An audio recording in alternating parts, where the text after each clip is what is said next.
We are now less than a month from the 2025 NBA draft, and I figured it's time to do an updated mock draft. I have not done one since the lottery has been revealed. Obviously, the draft's combine has started and ended. A lot of things have changed. Some players have opted into the 2025 draft, while some players opted to stay at school because they got the bigger bag, or maybe they think they could improve their draft stock the next year. But time for this new mock draft. I edited my big board just a little bit. Have some new faces, obviously. We're going to see a lot of new names potentially in this year's first round.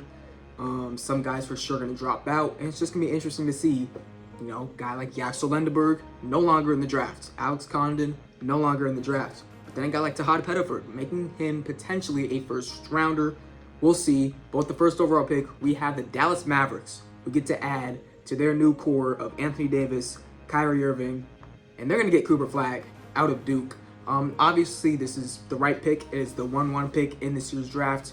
Apparently, the odds for him to go number 1 this year are better than the odds that Victor Wembanyama had to go 1 in 2023, which is pretty confusing. But I do like the fact that Cooper Flagg goes to a team that is ready to win right now. It's not going to be a team where he's going to get thrown into the fire right away as the number 1 overall option. Go ahead, shoot 20-plus shots for us every single night, and then we'll be bad. No, he's going to be the 3rd option most likely on a championship contending team with 2 Hall of Famers on there already. 3 if you count Klay Thompson. But I'm talking about guys who are at the peak of their powers. And I think right now, with this Mavericks team, we're ready to win. Adding Cooper Flagg gives us a better option at that power forward most likely. And I'm excited to see what they can do next year with a young but exciting team at the same time. At number 2, we have the San Antonio Spurs. I'm not sure if I said this, but I'm not going to be doing any trades in this mock draft. So 2 is going to stay with the Spurs, even though it could potentially go to maybe the Suns for maybe a Kevin Durant type deal, maybe the Bucks for Giannis. But everyone's staying. It's going to be Dylan Harper. I know they do have Stephon Castle. They do have De'Aaron Fox, 2 really good guards. And adding Dylan Harper might make you think that maybe those 3 cannot work together in the long term. Does Harper at the 2, Fox at the 1, Castle at the 3 work if we're trying to build this team for the future? I'm not sure. I think at 2, you have to pick the best player available. You should not be picking for fit at pick number 2, especially when you have a guard like Dylan Harper available. This is going to make Chris Paul a bit expendable, I guess you could say. He is a free agent, so potentially the Spurs might not bring him back. We could see a new uniform next year, but I like Dylan Harper a lot. I think he'll be a good player down the line for the Spurs, but I think when that question comes up of who we're going to get rid of when it comes to Fox, Castle, and Harper, it should be really interesting if they do not trade this pick. At 3, we have the 76ers, another potential traded pick, but I'm going to have them keep it, and it's going to be Ace Bailey out of Rutgers. This is a team that needs some length for sure, and Ace Bailey it says he's 6'10", was not listed as tall at the combine, but we know he does have length, has great shot-making ability. I think VJ Edgecombe is probably, and Trey Johnson, honestly, is probably the safer prospect. But for what the Sixers are looking for, a lanky wing who's able to create his own shot off the bench next year, it should be very exciting. It's not an old team anymore. We're bringing in really good young talent who we could potentially build up and have a new core for the future. Ace Bailey going with Jared McCain should be a really fun young duo for the future. At 4, we have the Charlotte Hornets. Should be pretty simple. Should be VJ Edgecombe out of Baylor. I think personally he's probably the safer prospect over an Ace Bailey. And I think at 4, the Hornets are looking for a plug-and-play 2 guard to go in between LaMelo Ball and Brandon Miller. And I think VJ Edgecombe does just that. He's a really good defender. He can hit a catch-and-shoot 3. And in the NBA, that's really all you have to do to be a positive player. It also helps that VJ Edgecombe is the most athletic player, arguably, in this year's draft class. Should be a really good pick at number 4. Really fills their needs in terms of what they need as a roster. At 5, we have the Jazz. The Jazz are interesting. I kind of want to go. I'm probably between Trey Johnson, Khan, and Kamen Malawach here.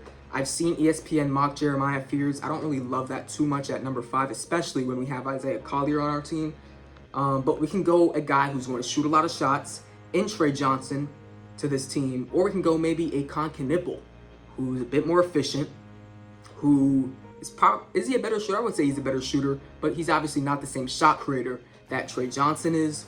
Bryce Sensabaugh is definitely a guy who likes to shoot a lot of shots on this Jazz team. We'll see what happens this offseason with Lauri Markkanen. But I think when you're picking between Trey Johnson and Con Knipple, where the Utah Jazz are right now, you have to go higher ceiling. And for me, that's Trey Johnson out of Texas for sure. His shot creating is absolutely amazing. He reminds me of a Seattle Ray Allen and honestly a taller Cam Thomas right now. And I think down the line, when we see what this Jazz team really ends up being in terms of who's this team's #1 option, Trey Johnson can come in and be a 20-point per game scorer for this team. And that should be exciting, and I think that is the right pick at number 5. At number 6, we have the Washington Wizards. I think I'm going to have not a huge surprise, but something I haven't really personally seen mocked too much in the last couple of weeks. I'm going to pass on Con Knipple. I'm actually going to go with Kamen Malawach here out of Duke at number 6. Yes, they do have Alex Sarr, but from what I saw last year for the Washington Wizards, it didn't really seem like Alex Sarr was a true center for them, even after they moved on from Jonas Valanciunas. He played a lot on the wing. The three-point shot was pretty up and down the whole season, but near the end of the season, it got sort of consistent. We know what he can do as a roaming shot blocker on the defensive side of the ball. And for the future, I'm just imagining a front court of Alex Sarr and Kamen Malawach defensively. I think that's going to be so hard for the Wizards to pass up on. The Wizards owner, I believe, said that this was a team that they were looking to develop. They weren't looking to quote-unquote rebuild and just put out all the worst players. They were trying to develop this team over the season. And when you look for a developmental type of guy, especially at the center position, Kamen Malawach is going to do that for you. Really good shot blocker, has great touch around the paint. If that three-point shot does end up being there, which we saw some glimpses at Duke, this could be a really, really good pick. At 7, we have the New Orleans Pelicans. I think this has to be guard, just, for the fact that DeJounte Murray coming off a torn Achilles, I believe. And then CJ McCollum being a trade candidate at 1 and being pretty old. So we're going to add some more guard depth. A guard I really like at number 7 to the Pelicans specifically is Kasper Siakis.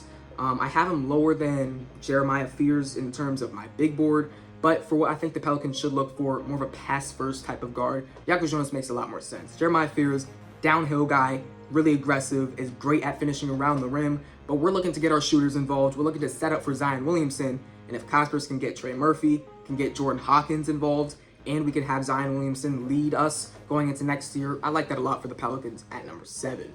At number 8, we have the Brooklyn Nets. This is a really interesting pick for me because I think when you're looking at this Nets team right now, they could really pick absolutely anywhere. If Malawach is still on the board, I understand we have Nick Claxton on this team. I'm still picking Kamen Malawach because the Claxton contract should be expendable. Could be moved this offseason, matter of fact. A point guard is probably their biggest, if not second biggest need behind wing right now. D'Angelo Russell, obviously not their long-term plan. So could this be a Jeremiah Fears? But also note that this team has pick number 19, pick number 26. So if they potentially want to wait until there to take a guard, maybe that's a Nolan Traore, maybe that's a LeBaron Philon, maybe that's even a Tahad Pettiford, they could wait and make that pick. So instead of picking Jeremiah Fears, their number 1 need in guard, I'm going to go wing here. I'm going to stop the fall of Con Knipple because I think he's someone who can be a top 5 pick. I'm going to go Con Knipple to the Brooklyn Nets at number 8. They're praying that one of Traore, Jace Richardson, LeBaron Philon is still there at number 19 because they need to add guard play a lot, especially because D'Angelo Russell is not that answer. And if they don't think Jeremiah Fears can be right away a franchise-changing talent, I don't think you have to pick him at number 8. At number 9, though, we have the Toronto Raptors. I think I'm going to continue the fall of Jeremiah Fears in this one because I don't think the Raptors desperately need guard play right now with Emmanuel Quickley, with Jamal Shed. It's just not their number 1 priority. I'd be interested in potentially big play. Jakob Poeltl, not really, or at least in our minds, is a part of this team's long-term future. But when you look at what they have right now, they have a surplus of wings. You have RJ Barrett, you have Brandon Ingram, you have Scotty Barnes, you have Grady Dick. They do not need wing help at all. I'm looking at guard. I'm looking at big and potentially guard if you want to take Jeremiah Fears, but mainly it's big. I'm honestly pretty mad that they weren't able to get high enough to pick Kamen Malawach because I think that would be the perfect fit for them. But I'm looking at Derek Queen, and honestly, I'm a bit iffy. I don't think he's a center in the NBA. Doesn't have the size, doesn't really have the defensive attributes at all to play the center. Then looking at power forward, do I trust Sheer Fleming to be our center? Honestly, a bit undersized as well. Colin Murray-Boyles, pretty questionable in terms of his size. When you look at the center, actual centers in this year's draft class, it is a bit questionable. I think I'm going to end up going, though, I think I'm going to end up going with Derek Queen anyway. I don't know. It's close. I'm either going to go Derek Queen or I'm going Asa Newell. And I honestly don't think Asa Newell is at all a top 10 talent in this draft class, which might make me even want to change my opinion again. Could this be a Yegor Demon team all the way at pick 9?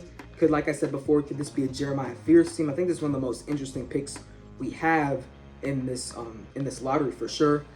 Trading, like I said before, I won't be doing any trades, but potentially could they trade down and get the guy they want maybe later in the lottery or outside of the lottery?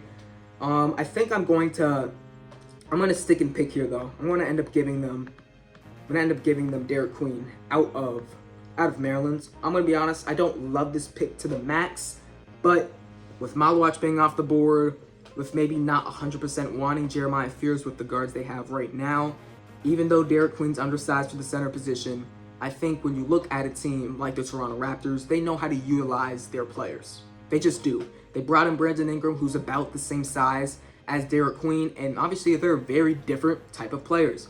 But Derek Queen, what can he develop into on the offensive side of the basketball? Will there be a jump shot? Can he actually have a defensive presence in the paint in the NBA? Those are going to be some big questions. He's not going to be pressured to play right away at all, which is going to be good for his development. But yeah, interesting pick there at number 9.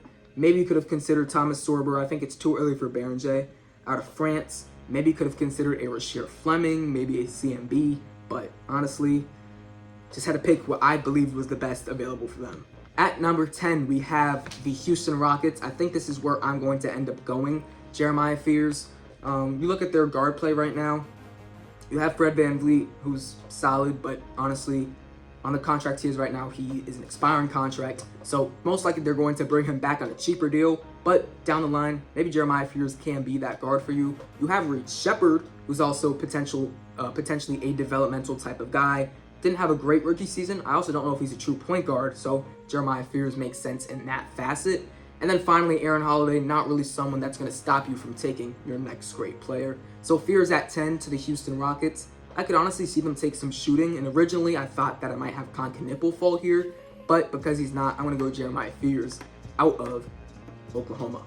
At 11, we have the Portland Trailblazers. This is another team that I could definitely see go in a couple of different directions. We see Asa Newell here to potentially match up for the future with a Donovan Clingan, be the front court partner for him. Colin Murray-Boyles, I'm kind of off on just because he can't shoot. Clingan can't really shoot, so that matchup in the front court doesn't really work for me. And then you look at Rasheer Fleming, which is definitely very interesting. I could be intrigued. And then Yegor Demon's also an option for sure here at pick number 11. I think I'm going to end up going Asa Newell here at pick 11. He's lanky. We know he's definitely more than a center. I don't think he'll play center in the NBA. His size, I believe he was, 6'10", measured at the combine. If the jump shot is there, this is the perfect fit next to Donovan Clingan. He's a guy that can catch the ball, has great touch around and outside of the paint, and hopefully the jump shot is there, because if it is, this is a great matchup. And I think 11 might be a bit high in terms of what I have him ranked, but it is a good fit for the Blazers specifically. At 12, we have the Chicago Bulls. I think this is where I'm for sure going to go forward here. This is going to be Rasheer Fleming for me out of St. Joe's. I'm really high on Rasheer Fleming. First of all, his combine measurements were absolutely insane. His height was just as advertised, around 6'8", 6'9", but his wingspan, I believe it was 7'4" at 6'9", proving he might even be able to play small ball center at the NBA level. I view him definitely more as an enforcer at the power forward position, and I'm just imagining a small ball lineup next year with Rasheer Fleming at that 4, Matas Buzelis at that 5, or I guess Matas Buzelis at that 5, Rasheer Fleming, or Matas Buzelis at that 4, Rasheer Fleming at that 5. Just the versatility that small ball front court could have, even though they're both around 6'10", so is it really a small ball front court? Just the defensive versatility, the scoring versatility that would have just makes me excited. I'm not even a Bulls fan, but I really love the fit of Rasheer Fleming for this team's future. 12, let's go Fleming out of St. Joe's. At 13, we have the Atlanta Hawks. Another team that I think is kind of in between the guard or big position. Yegor Demon, I don't really think matches their overall pace of play or how I think they'd want to play. He's definitely more, for me at least, a half-court type of player. Carlin Boyles could make sense at that big man position. They do need some more depth. What is Clint Capella going to be for this team going forward? Then we look at the other guards. Jace Richardson could add another nice shot maker.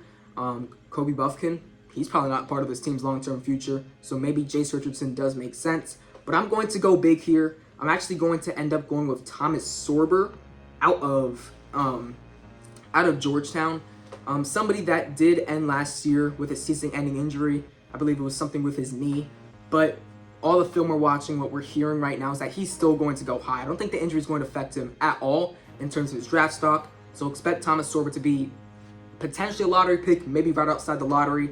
But this is a guy that has shown that he could potentially stretch out his range to be beyond the paint. We see the mid-range in college. Could he potentially stretch out and hit a three-pointer once or twice? Maybe. We'll see. But I do like Sorber's fit at 13 to the Atlanta Hawks. At 14, though, we have the San Antonio Spurs. This is going to be Colin Boyles for me. This is a team that has needed more big, not even big depth, but just bodies down there. After Victor Wembanyama last season, we saw Charles Bassey minutes. We saw Bismack Biyombo minutes. We saw Sandro minutes, even though he's not really a center. So let's get some defense there. Let's make sure if Wemby does go out again, or even if he is in, we have some insurance back there to be a good defender, because that's at least what we need in the front court right now. Colin Boyles makes sense at 14, gives them another defensive stopper.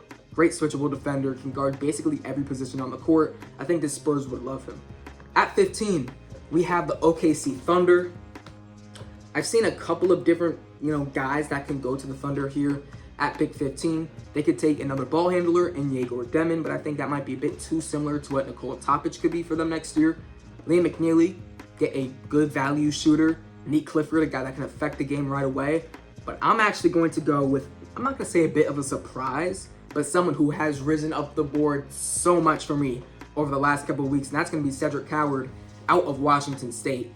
A guy that can handle the ball, has good size at 6'6", one of the best and most efficient shooters we have in this draft class, and he can create his shot too, which just makes him that much better of a prospect. He started at D3, he transferred to Washington State. He was supposed to transfer to Duke for this upcoming college basketball season, but he's shown out that much at the draft combine that he's basically a lock to go top 20 right now. I think Coward will go 15 to the OKC Thunder, and this is, I believe, the first time I've ever had him in my first round, just how much he's impressed me in the pre-draft process. At 16, we have the Orlando Magic. For me, this is probably going to be someone who can shoot that basketball or handle that basketball. Looking at the guards right now, can this be Jace Richardson? Honestly, I don't mind it here. At pick 16, I think it could make sense. I could also see maybe a Liam McNeely. Could also maybe even see a Yegor Demon. I think I'm going to end up going... Could definitely go a couple guys here. I think it's going to end up being Jace Richardson, though. I don't know. I like Jace Richardson's ability to be a shot maker, but with his size, being barely above 6 feet, not being a good facilitator, kind of questions what he can be truly at the next level. Walter Clayton, I feel like might be a bit early here at 16. I like the idea of Liam McNeely, and I think that is where I'm going to head with this pick. But Yegor Demon's still on the board too. And what this guard, or what this guard depth is looking like right now in terms of Cole Anthony, Anthony Black, in terms of what they want at that point guard position, Yegor Demon might be that pick. I'm going to go with Liam McNeely, though. I'm going to go with a shooter. His shot percentage got affected a lot last year because of his midseason injury. But I think what we saw combine-wise, the shot is still there. We're not worried about that injury. He's 100%. He should come in. I think it could be a lottery pick still. But come in, give you great shooting. Defense will be questionable. His foot speed will be questionable on both sides of the ball. But in terms of catching and shooting that ball, McNeely can 100% give you just that. At 17, we have the Minnesota Timberwolves. I think the Timberwolves, what they're seeing right now is that there's a surplus of really good talent on the board that they could just immediately add. Yegor Demon gives them more guard play, which is something they definitely need with Mike Conley getting older. Rob Dillingham not being 100% proven right now. Neat Clifford gives them a guy that can come in the rotation and play right away for them. Jace Richardson, another guard that can come in and play right away. But what I like at 17, I think I'm going to actually go ahead and give them Carter Bryant here out of Arizona. Carter Bryant, I think it was 6'6.5" listed at the combine, so definitely a bit shorter than what we expected. But he had some flashes at Arizona, and mostly teams are going to be banking for his upside. Can he be a guy that fits in right at that small forward, power forward position, give you really good defense and can stretch the floor? Because if he can do that, he could be a really plus NBA player. I think the Timberwolves can bank on that. I mean, Julius Randle is a free agent potentially this offseason. Naz Reid as well. They might need to add some insurance to the small forward, power forward, wing position. Maybe that can be Carter Bryant out of Arizona. I think this is a good pick. I think Carter Bryant is going to be a good NBA player. We're just waiting for his development. At 18, we have the Wizards. I think they're running up to the podium with this one. Yegor Demon, welcome to Washington. They picked Malawach with their first pick. I think this is the team that's still looking for their long-term lead guard. You have Bub Carrington, but what is he for you? Is he going to be someone who's on the ball? Is he going to be someone who's off the ball? Or is he going to be someone who can do both? I think he's someone that can do both. He's a solid combo guard. And Yegor Demon can be our lead guard, potentially for the future.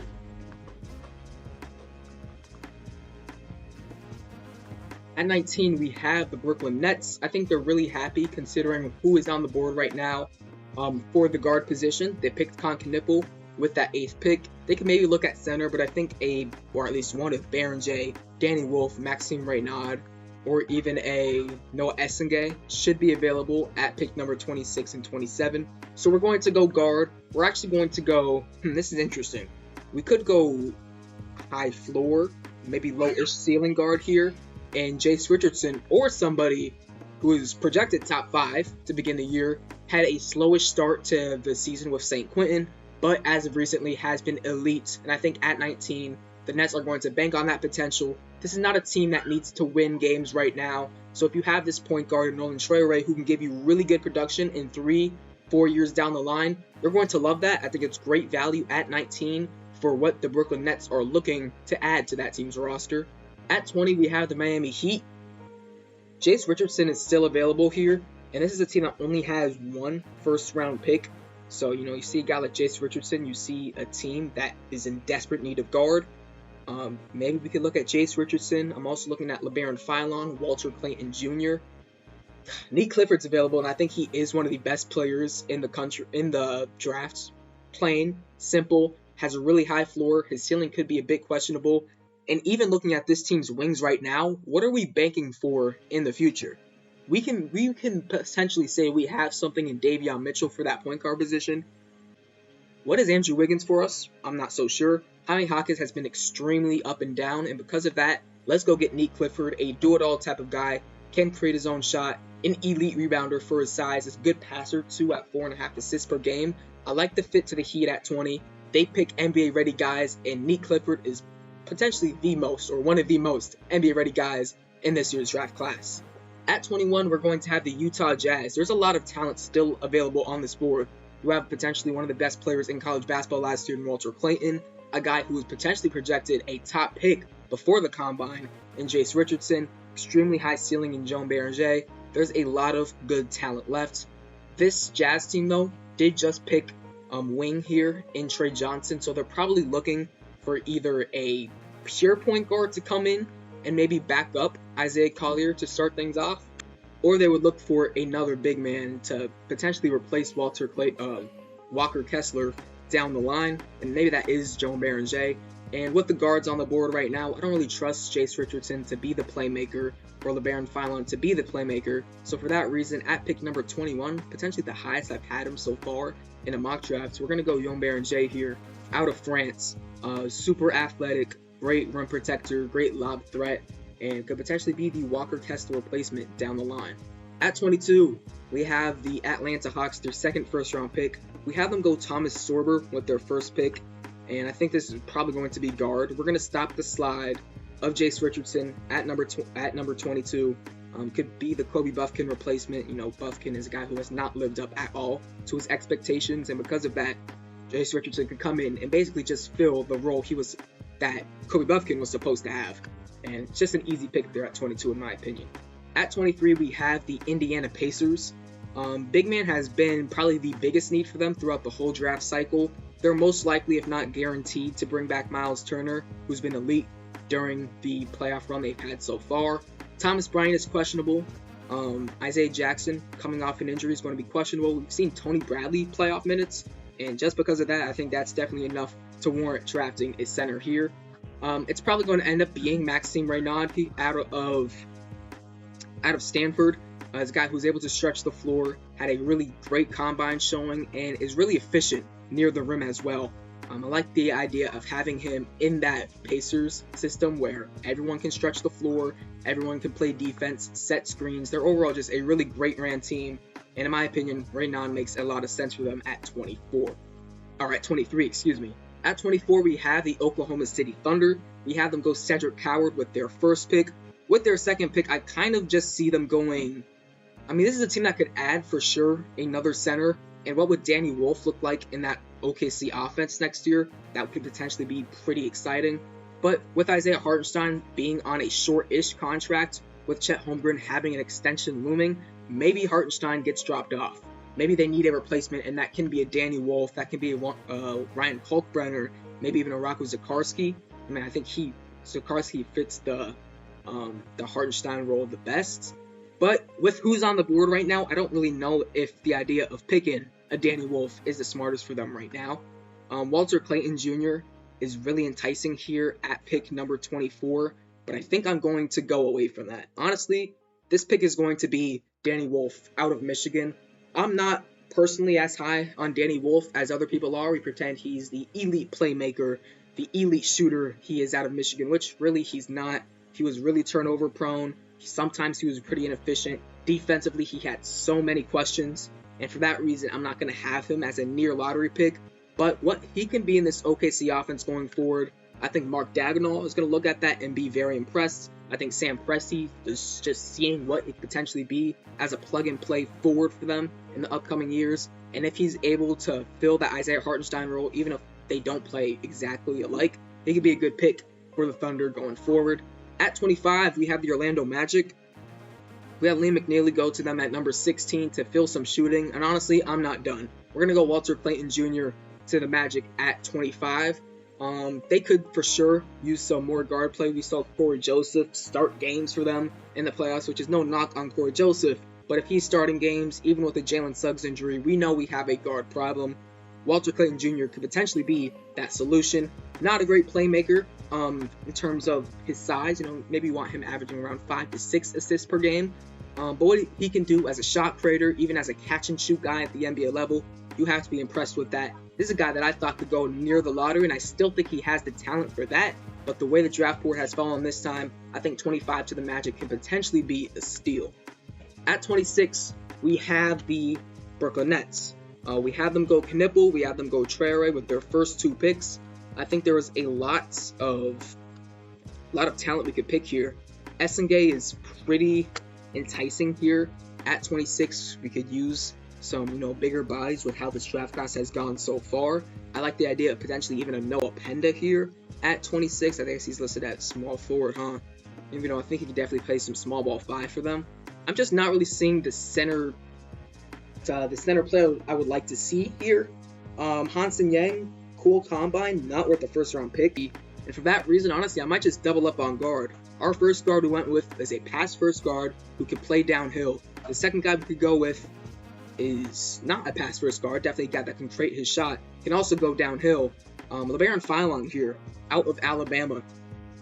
At 6'4", he has good size for the position, definitely a bit light, but he's a shot creator. He can work downhill, and I think at 26, it's good value for what he could bring. We did already pick point guard. We're going to go ahead, double up on a player that can go ahead and get us a bucket. At 27, we have the Brooklyn Nets again. I'm pretty sure this is going to be the Noah Essengay pick. Maybe I could see Will Riley. Honestly, I'm probably between Essengay and Will Riley. I'm going to go Noah Essengay, though, at pick number 27. Essengay, raw prospect for sure. That's the first thing that'll probably pop out when you watch his game. But his defensive intangible, his defensive capacity is sort of out of this world. I could see him be an all-defensive type of player at the peak of his career. He has good size at 6'8". I hopefully would like to see him potentially play some small ball center, especially for a Nets team that's kind of trying to figure out what they have at that position. Unfortunately, I wasn't able to get the Nets a true center in the first round. I don't know about these guys in terms of first round picks. but I think SNK could come in, be a really raw but good defensive prospect, and hopefully be a mainstay for the Nets in the future.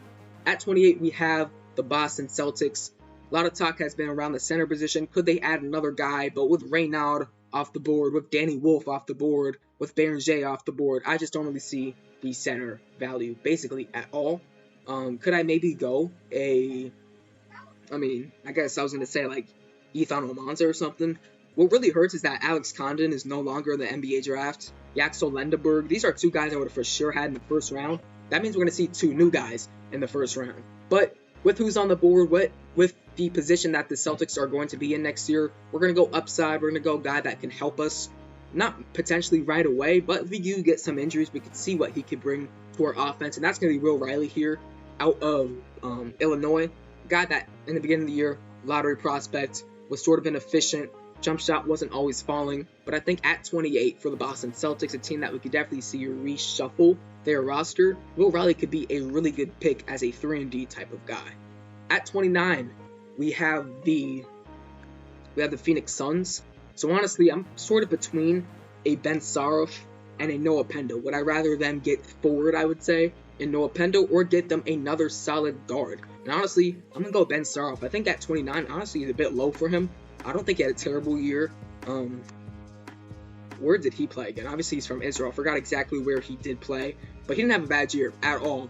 Saroff, a really good facilitator, can create his own shot at times, but we did see some issues with his efficiency, and for that reason, he falls down to 29, but could be in a solid position where he could even start some games in his rookie season just because of how weak that Phoenix Suns point guard room is right now. At 30, we have the Clippers. I think this is a team that for sure is going to look at guard play.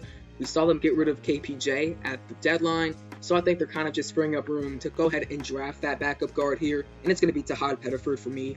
An elite combine performance from him, was distributing the ball, was shooting the ball crazily, and I think at this point, I would be pretty surprised if he ended up returning to Auburn, because I think he's a first-round talent right now. Honestly, I could see him go as high as late teens. But at 30, I think it's a really good fit with the Clippers, a team that needs some backup guard depth, and he can learn under one of the greatest players of all time, and James Harden. It's sort of a match made in heaven right there for Tahad Pettiford. Also gets to move to California, so there's obviously a plus in that as well. But here's the end of my 2025 mock draft, post-lottery, post-NBA draft combine. We can see a lot of things shuffle up when we start seeing some of the trades. Can number 2 be traded to the Milwaukee Bucks? Can 14 be traded to the Milwaukee Bucks? Can we see the Suns get into the lottery with a Kevin Durant trade? I don't know. There's a lot of options. I hope you guys enjoyed this mock draft, and I'll see you guys next time. Peace.